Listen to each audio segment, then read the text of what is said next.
नमस्कार साथियों, एक बार पुनः आपका आपके अपने जॉब्स वाला के चैनल में स्वागत है। जैसा कि हमने पिछले लेक्चर में एग्जाम पैटर्न क्या होगा फूड सिक्योरिटी ऑफिसर की पोस्ट के लिए उसकी चर्चा की थी। आज के इस लेक्चर में हम, जैसा कि स्क्रीन में दिख रहा होगा, सिलेबस डिकोडिंग पे चर्चा करेंगे। सिलेबस को समझने का प्रयास करेंगे। एक बार जब हम सिलेबस को अच्छे से समझ लेंगे, देन नेक्स्ट लेक्चर से, दैट मीन्स कि हम फ्रॉम टुमारो, कल से प्रॉपर क्लासेस चालू कर देंगे, जिसमें अभी हम यूनिट 1 से शुरुआत करेंगे। तो यूनिट 1 का सिलेबस क्या है उसके बारे में आज हम चर्चा करने वाले हैं। आप लोगों में से जो लोग पहली बार इस चैनल में आए हैं और फूड सेफ्टी ऑफिसर की तैयारी करने वाले हैं, वो चैनल को सब्सक्राइब कर लें। सभी क्लासेस इसी चैनल पर चलेंगी। फूड सेफ्टी ऑफिसर के सभी नोट्स पार्ट बी के हिंदी और इंग्लिश दोनों माध्यम में उपलब्ध है। यदि आपको चाहिए तो आप मुझसे संपर्क कर सकते हैं। हम चालू करते हैं अपने सिलेबस डिकोडिंग की इस क्लास को सीधे।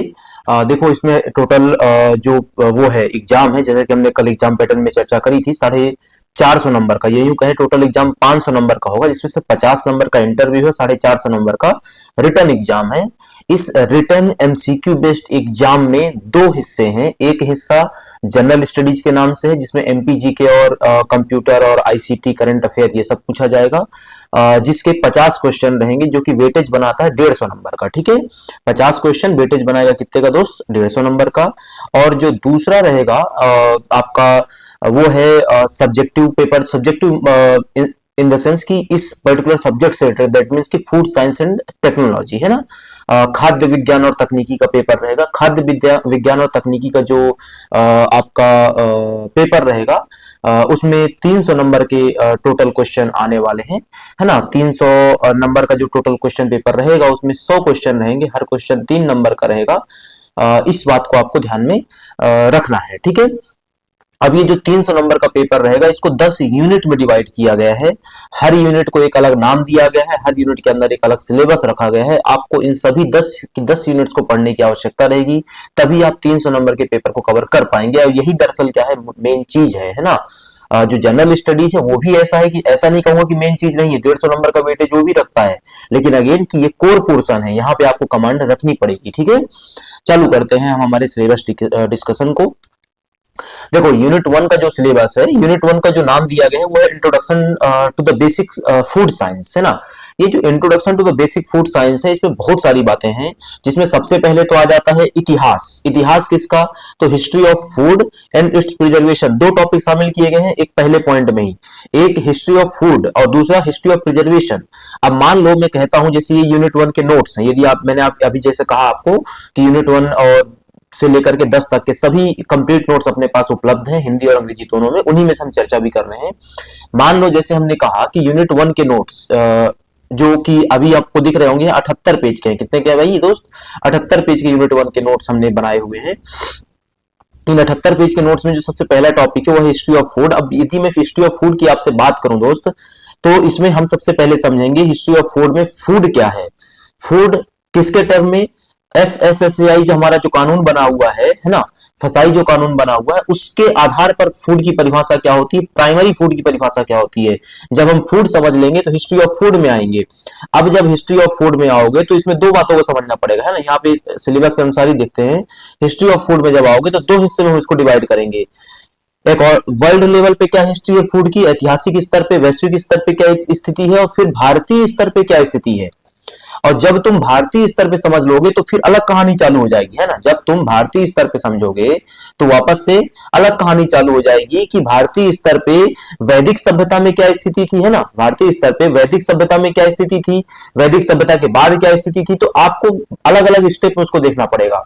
इसके बीच में, है ना, विश्व स्तर पे इतिहास, फूड का इतिहास देखोगे, एक मिनट, है ना, विश्व स्तर पे फूड का इतिहास देखोगे,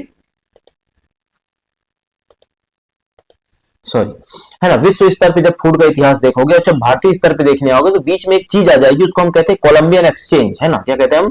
कोलंबियन एक्सचेंज। कोलंबियन एक्सचेंज से एक चीज तैयार होती है, उसको कहा जाता है new and old world order of food, है ना। क्या होता है? New and old world order of the food. ये क्या होता है, इसको हमको समझना पड़ेगा, है ना। तो ये पूरा का पूरा हमको उसको डिटेल में जाकर के देखना पड़ेगा।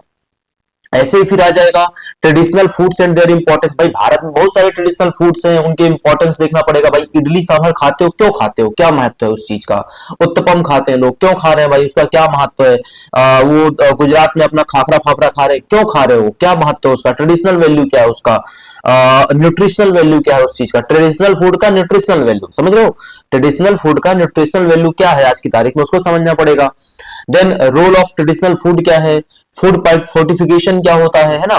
भाई आपने चावल में क्या कर दिया, आजकल विटामिन ए की कोटिंग करते हैं, क्यों कर रहे हो कोटिंग, क्या होती है कोटिंग, उससे फायदे क्या है, उसके नुकसान क्या है। इसके बाद challenge in India's right initiative, India का जो एक ईट राइट इनिशिएटिव चल रहा है, भारत सरकार का अभियान चल रहा है, अच्छा खाओ, क्यों अच्छा खाओ, क्या अच्छा खाओ, अच्छा खाने का मतलब क्या होता है ना, तो ये हमको समझना पड़ेगा। Tribal foods of Madhya Pradesh क्या होता है, पेज क्या होता है, जैसे तुमने समझा होगा एक पेज होता है, पेज क्या होता है, पेज कुछ नहीं है, मकई का बना हुआ खीर होता है जो जनजाति समाजों में पाया जाता है, बैगा वगैरह में खूब पाया जाता है, क्यों चलता है वो, है ना, ये हमको समझना पड़ेगा। देन हमको फूड कंस्ट्रेंट्स देखने पड़ेंगे, कार्बोहाइड्रेट क्या है, उनके केमिकल स्ट्रक्चर क्या है, उनके फंक्शन क्या है, डिजीजेस क्या होती है उनकी वजह से, है ना। ऐसे ही प्रोटीन्स क्या है, फैट्स क्या है, विटामिन क्या है।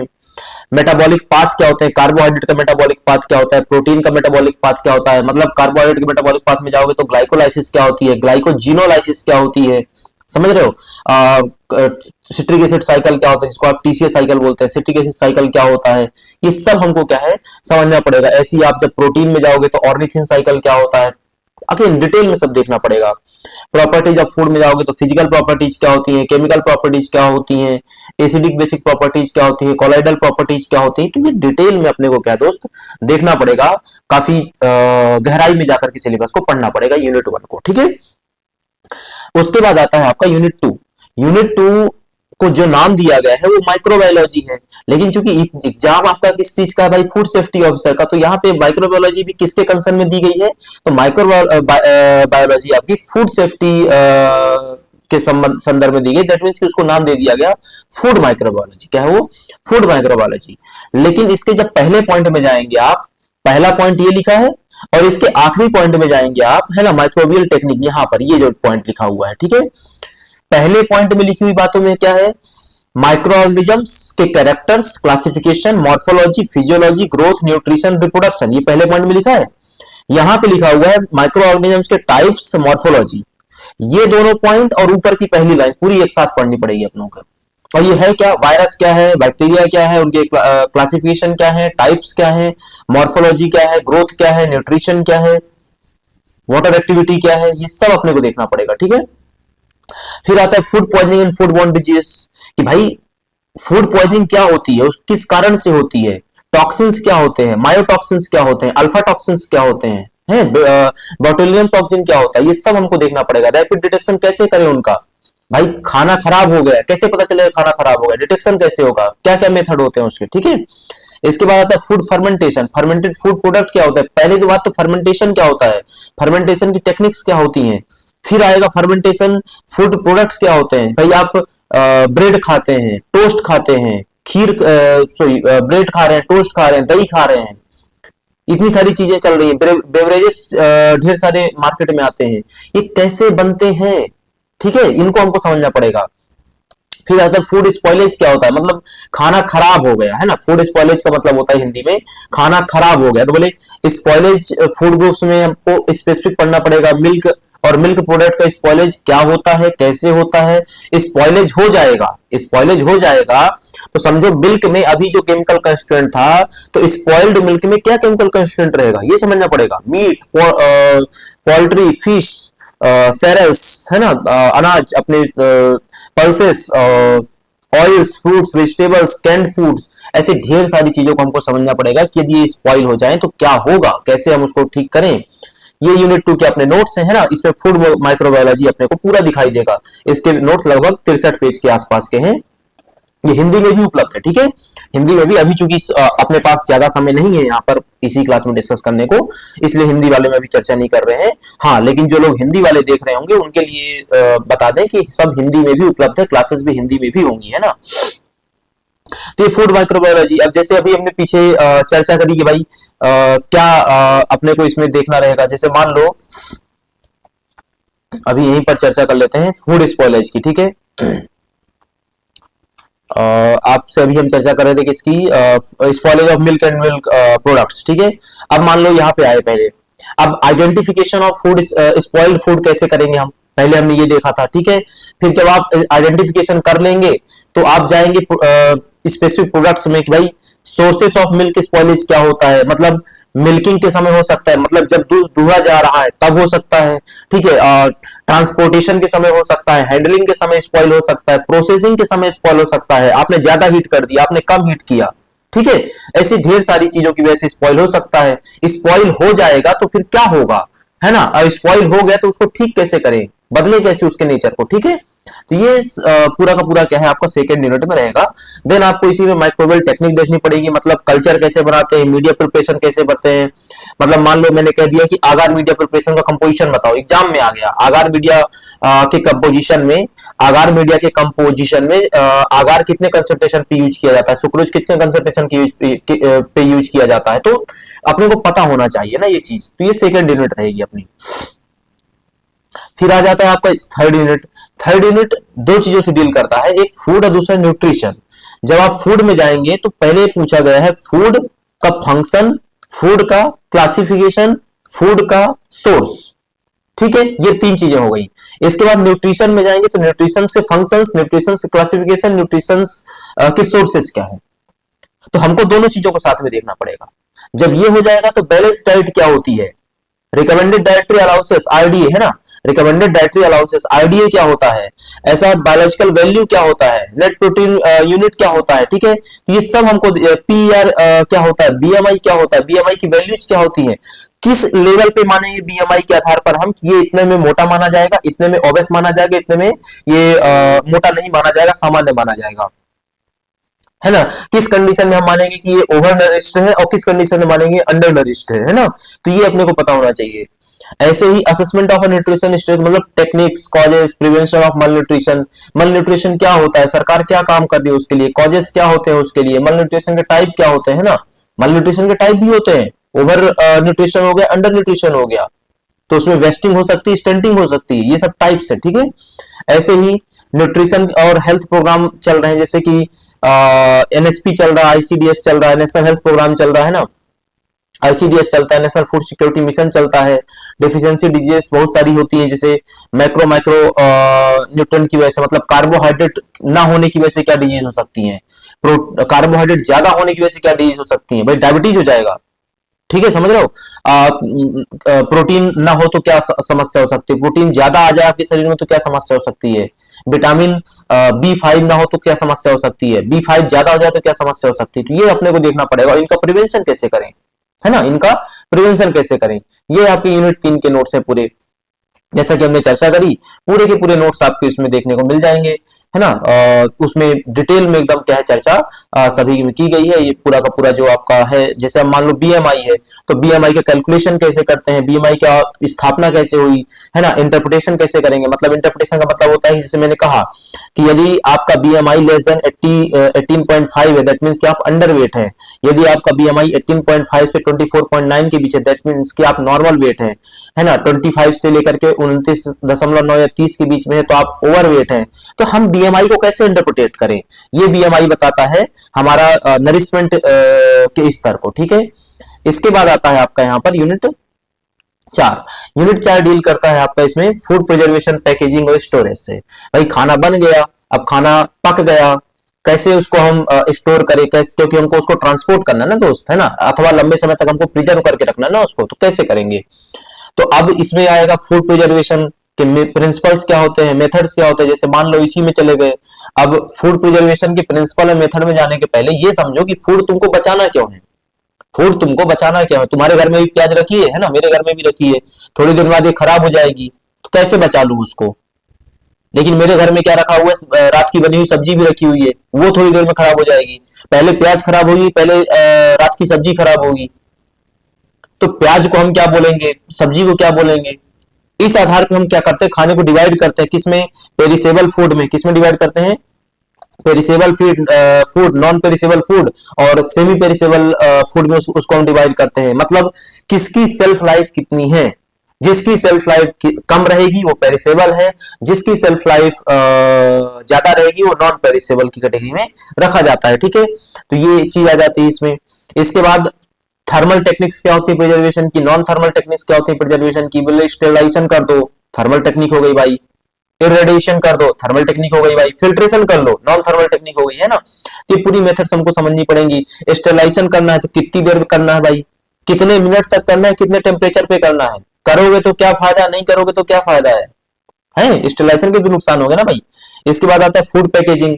फूड पैकेजिंग का सिद्धांत क्या है, क्यों करते हैं फूड पैकेजिंग, टाइप्स क्या होते हैं, फूड पैकेजिंग मटेरियल क्या होता है, फूड पैकेजिंग मटेरियल के टाइप क्या होते हैं भाई। आज की तारीख में आप ब्लिंकिट से खाना मंगाते अपना ये क्या नाम है इसका, अरे तुम खाना जिससे मंगाते हो यार, स्विगी वगैरह से, है ना। स्विगी से खाना मंगाते हो तो स्विगी से जो खाना आ रहा है किस चीज में पैक होकर के आता है, किस प्रकार का खाना किस चीज में पैक होकर के आ रहा है, उसी में क्यों पैक हुआ है भाई। जो चिप्स है वो प्लास्टिक के पन्नी में क्यों पैक होकर के आ रही है। रोटी जो है वो एक उसमें कागज में ही पैक होकर के क्यों आ रही है, उल्टा क्यों नहीं कर लेते हैं हम, कुछ तो कारण होगा ना, तो उसको हमको समझना पड़ेगा। रेगुलेशंस क्या है फूड पैकेजिंग के लिए, इवैल्यूएशन कैसे हुआ इस चीज का, है ना। मटेरियल ऑफ पैकेजिंग क्या है। फिर आता है कि आज की तारीख में कुछ नई नई पैकेजिंग की तकनीक आ रही है, तो ये रिसेंट डेवलपमेंट क्या हुआ है पैकेजिंग के मामले में, नैनो टेक्नोलॉजी क्या रोल प्ले कर रही है नोवल पैकेजिंग टेक्नोलॉजीज में, है ना। तो इसको हमको समझना पड़ेगा। और देन आता है फूड स्टोरेज। तो स्टोरेज स्ट्रक्चर क्या होता है, प्रैक्टिसेस क्या है, एनवायरमेंटल इंटरेक्शन क्या होता है, स्टोर्ड प्रोडक्ट्स क्या होते हैं, कैसे रखे जाते हैं, ये सब हमको डिटेल में देखना पड़ेगा। ठीक है, इसके बाद आपका आ जाएगा फिफ्थ यूनिट। फिफ्थ यूनिट जो है आपका वो डील करता है इंडियन फार्मिंग सिस्टम से, है ना।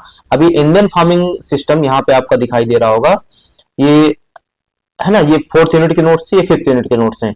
इंडियन फार्मिंग सिस्टम है, उसमें एग्रीकल्चर इन इंडिया हमको देखना पड़ेगा। स्टेटस मतलब इकोनॉमिक सर्वे पढ़ना पड़ेगा तेरे को भाई, है ना। स्टेटस मतलब क्या हुआ, इकोनॉमिक सर्वे पढ़ना पड़ेगा ना।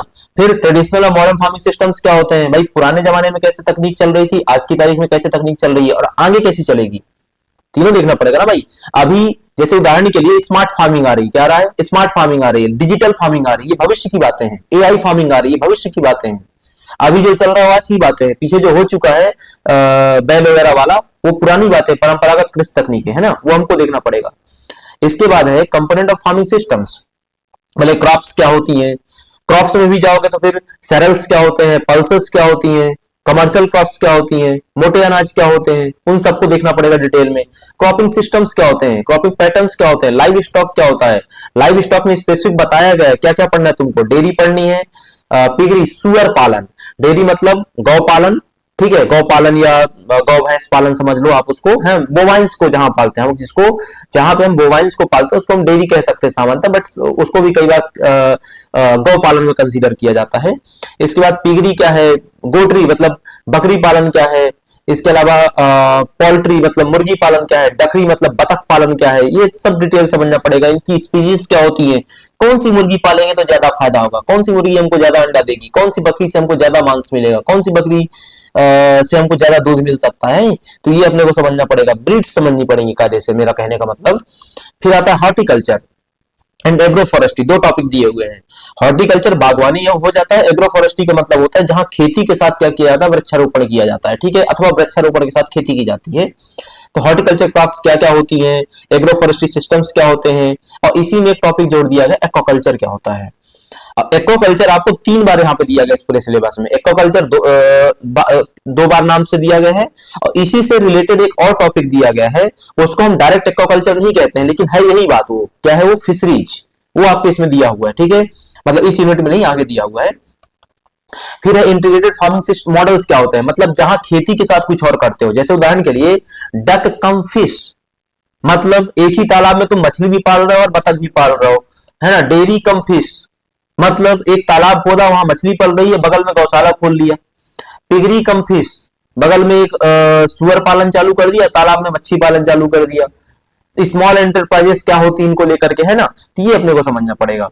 इसके बाद गवर्नमेंट स्कीम्स में नाबार्ड, आईसीआर और केवीकेज, है ना, मतलब नाबार्ड क्या काम कर रहा है इस सेक्टर में, आईसीआर क्या काम कर रहा है इस सेक्टर में, और हमारे किसान विकास केंद्र जो है, कृषक विकास केंद्र जो है, विज्ञान केंद्र, सॉरी, है ना, ये क्या काम कर रहे हैं, सेंट्रल गवर्नमेंट और स्टेट गवर्नमेंट इनके रिस्पेक्ट में क्या काम कर रहे हैं, ये हमको समझना पड़ेगा। तो अगेन ये 5वीं यूनिट के आपके नोट्स हैं, इसमें आपको पूरा का पूरा देखने को मिलेगा। इसमें जैसे हम एग्रीकल्चर में जब पढ़ने जाएंगे तो पूरा हिस्टोरिकल बैकग्राउंड पहले देखेंगे, कैसे किस जमाने में किस तरीके से कृषि हो रही थी। देन हम इकोनॉमिक सर्वे के अनुसार इसको देखेंगे, भाई status of agriculture in India based on economic survey 2024-25 अभी जो आया है, अभी जो आया 1 महीने पहले, जनवरी 1 फरवरी को आया, उसको हम देखेंगे पूरा का पूरा, है ना, डिटेल में इसमें समझने का प्रयास किया जाएगा, ठीक है। और किस क्रॉप के प्रोडक्शन में कौन से राज्य का पहला स्थान है, कौन से राज्य का दूसरा स्थान है, ये भी हमको समझना पड़ेगा, है ना, कि भाई जैसे उदाहरण के लिए बात करें कि गेहूं के उत्पादन में मध्य प्रदेश का दूसरा स्थान मिलता है ना। ऐसे ही अलग अलग फसलों के उत्पादन में अलग अलग चीजों का अलग अलग योगदान देखने को मिलेगा, तो उसको हमको डिटेल में समझना पड़ेगा, है ना। चने के उत्पादन में मध्य प्रदेश का पहला स्थान मिल जाएगा, तो ये चीज आ जाती है। इसके बाद आता है आपका 6th यूनिट। 6th यूनिट कहता है 3 से 4 चीजों के बारे में, एक फूड सेफ्टी, दूसरा फूड क्वालिटी कंट्रोल, दूसरा फूड हाइजीन और दूसरा चौथा फूड स्टैंडर्ड्स, ठीक है। देखो फूड सेफ्टी में क्या बोला गया, डेफिनेशन क्या है, स्कोप क्या है, इंपॉर्टेंस क्या है, स्टैंडर्ड्स क्या है, फैक्टर्स क्या है जो अफेक्ट करेंगे फूड सेफ्टी को। सिंपलीफाई कर दिया गया है एकदम, कि आपको सिर्फ यही टॉपिक पढ़ने हैं, डिटेल में पढ़ने। लेकिन मान लो उदाहरण के लिए ये 6th यूनिट के नोट्स हैं, आपने नोट समझना कैसे बने हुए हैं, है ना। सबसे पहले क्या बोला, डेफिनेशन क्या है, डिफाइन किया। फिर फूड क्वालिटी क्या है, फूड हाइजीन क्या है, ये सब भी डिफाइन किया है, क्या क्या टर्म्स चलती हैं उनके लिए, ये सब हमने देखा। फिर आता है स्कोप क्या है, तो स्कोप हमने चर्चा कर ली। फिर उसने बोला इंपॉर्टेंस क्या है, तो हमने इंपॉर्टेंस पे चर्चा कर ली, है ना। फिर उसने बोल दिया फूड सेफ्टी स्टैंडर्ड्स क्या है, तो हमने फूड सेफ्टी स्टैंडर्ड्स पे चर्चा कर ली डिटेल में, ठीक है, ये पूरे स्टैंडर्ड्स हैं। फिर उसने बोल दिया कि फूड सेफ्टी के फैक्टर्स क्या हैं जो अफेक्ट कर सकते हैं उसको, फूड सेफ्टी को, पूरी डिटेल में चर्चा कर ली, ठीक है, समझ रहे हो। तो ये नोट्स अपन इस तरीके से पढ़ने वाले हैं। फिर आता है हजार्ड्स एंड रिस्क, तो physical, chemical, biological hazards, hazard management क्या होता है वो हम देखेंगे। हाइजीन एंड सैनिटेशन क्या होता है, फूड सेफ्टी मैनेजमेंट क्या होता है ना, तो पीआरपी क्या है, जीएसपी गुड हाइजीन प्रैक्टिस क्या होती है, गुड मैन्युफैक्चरिंग प्रैक्टिस क्या होती है, एसएसओपी क्या होती है, एचएससीपी क्या होती है, आईएसओ सीरीज में अलग अलग जो सर्टिफिकेट दिए जाते हैं, जैसे मान लो उदाहरण के लिए आईएसओ सीरीज में जो अलग अलग सर्टिफिकेट दिए जाते हैं, वो सर्टिफिकेट क्यों दिए जाते हैं, किस चीज के लिए दिए जाते हैं, कौन सा सर्टिफिकेट किस काम आता है ना, उसका महत्व क्या है, उस चीज को हमको देखना पड़ेगा। जैसे मान लो आईएसओ 22,000 क्यों दिया जा रहा है, आईएसओ 9,000 क्यों दिया जा रहा है ना, आईएसओ 14,000 सीरीज क्यों दी जाती है, उसको हमको समझना पड़ेगा।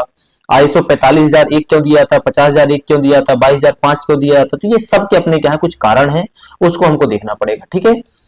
इसके बाद आपका आता है, अच्छा इसी में एक दिया हुआ आपको ग्लोबल स्टैंडर्ड्स, तो ग्लोबल स्टैंडर्ड्स में एफएसएसएम क्या है, आईएसओ क्या है एंड ग्लोबल फूड सेफ्टी क्या होता है, तो उसको भी हमको देखना पड़ेगा, ठीक है। इसके बाद आपका आता है इसमें यूनिट 7। यूनिट 7 कहता है ना, इंटीग्रेटेड एग्रीकल्चर प्रोडक्शन टेक्नोलॉजी, है ना, इंटीग्रेटेड एग्रीकल्चर प्रोडक्शन टेक्नोलॉजी। अब इंटीग्रेटेड एग्रीकल्चर प्रोडक्शन टेक्नोलॉजी के अंतर्गत यदि हम बात करें, इसमें 4 से 5 टॉपिक दिए हुए हैं। एक agriculture live stock in Madhya Pradesh दिया हुआ है, तो agriculture live stock in Madhya Pradesh का जो मतलब है, उसके तहत की फीचर्स क्या हैं, प्रैक्टिसेस क्या हैं, वो देखना पड़ेगा। क्रॉप प्रोडक्शन में cereals, pulses, oil seed, millets, horticulture crops, ये सब देखना पड़ेगा आपको। स्पाइसेस में स्पेसिफिक है turmeric, ginger, coriander, cumin, fenugreek, मेथी, है ना, फेनुग्रीक मतलब क्या होता है, मेथी, कैरम, फेनल, ये सब क्या है, मॉर्फोलॉजी क्या होती है, केमिकल कंस्टिट्यूएंट्स क्या होते हैं, यूजेस क्या होते हैं, other than spice, other then in your kitchen, और क्या यूजेस होते हैं इनके, है ना। फिर एनिमल हस्बेंड्री में लाइव स्टॉक क्या है, पहले तो एनिमल हस्बेंड्री समझो, फिर लाइव स्टॉक, फिर गोटरी, पोल्ट्री, डकरी, फिशरीज, एक्वाकल्चर, बोला था पीछे एक्वाकल्चर और फिशरीज अलग अलग दिया हुआ 2 बार। एपीकल्चर, मधुमक्खी पालन, है ना, एग्रो फॉरेस्ट्री भी पीछे दिया हुआ, यहाँ पे वापस से दे दिया है।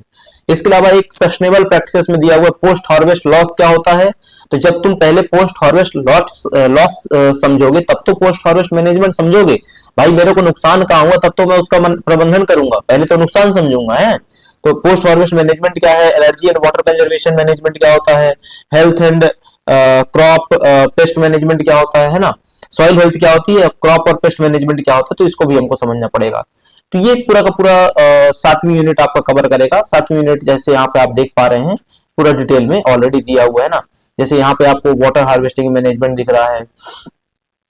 वाटर हार्वेस्टिंग मैनेजमेंट में जाओगे तो राहट पद्धति क्या होती है, कुंड पद्धति क्या होती है, क्विश या बोरिस पद्धति क्या होती है, बाउडीज क्या होती है, झलारा क्या होते हैं, केर क्या होते हैं, है ना, कुल्स क्या होते हैं, टंका क्या होता है, खादिम क्या होता है, ये सब परंपरागत तकनीकी हैं, है ना, इनको हमको समझना पड़ेगा बहुत डिटेल में।